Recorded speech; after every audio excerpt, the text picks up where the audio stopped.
ফেরি চলাচল কি এখনো বন্ধ রয়েছে, আর ঘাটের এখনকার পরিস্থিতি কেমন দেখতে পাচ্ছেন? ধন্যবাদ।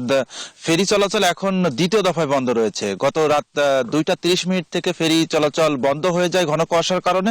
সেটি 6টা 10 মিনিটে চালু হয়েছিল, তবে মাত্র 20 মিনিট সেটি চালু থাকার পরে কিন্তু 6টা 30 থেকে দ্বিতীয় দফায় আবার ফেরি চলাচল বন্ধ রয়েছে। আমরা জানতে পেরেছি বিআইডব্লিউটিসির সঙ্গে কথা বলে যে গত রাতে যে ফেরিগুলো, দুইটি ফেরি আটকা পড়েছিল মাঝ নদীতে, সেই দুটি ফেরি কুলে আসে, তবে তারপরে গাড়ি লোড করে ফেরিটি যাবে, অন্য ফেরিগুলো যাবে, এমন সময় কিন্তু আবার কুয়াশার ঘনত্ব বেড়ে যায়, যার কারণে দ্বিতীয় দফায় ফেরি আর চালানো সম্ভব হয়নি, যার জন্য এখনো কিন্তু বন্ধ রয়েছে। তবে কুয়াশার ঘনত্ব কিন্তু কিছুটা সূর্যের আলো উঠতে শুরু করেছে। ধারণা করা হচ্ছে 8টা নাগাদ এই ফেরি দ্বিতীয় দফায় চালু হতে পারে।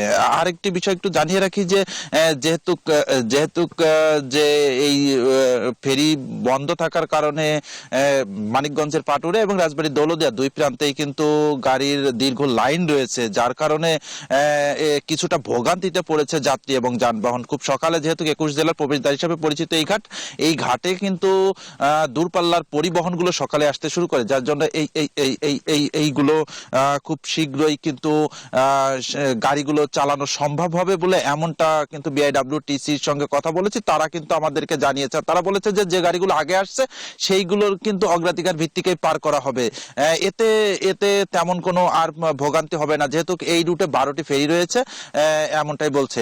রাজবাড়ী থেকে মূলত এই ছিল আমার কাছে ফেরি চলাচলের সর্বশেষ তথ্য। আমি ফিরে যাচ্ছি স্টুডিওতে।